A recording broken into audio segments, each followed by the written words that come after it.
21 ақпан 2022 жылы 26 ақпан аралығында қала аумағында бала және отбасы шарасы өтуде. Осыған байланысты бүгін түнгі уақытта жүрген жасөспірімдерді анықтаймыз.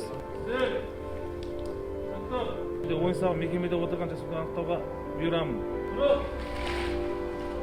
Бағыт бойынша жұмысқа қадам бас.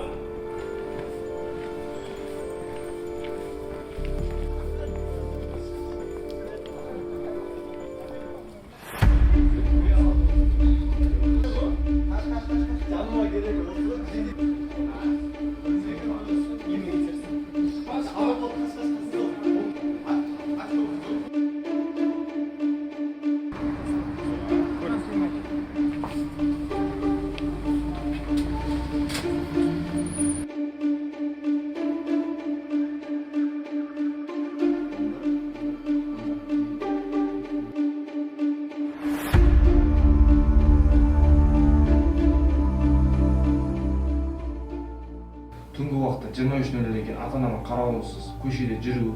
Сол себепті сізді ата-ана заңды өкіл, законный представитель. Сіз болғаннан кейін сізді шақырып, Қазақстан Республикасының әкімшілік құқық бұзушылық кодексінің 442 бабымен сізге бірінші жолы ескерту береміз.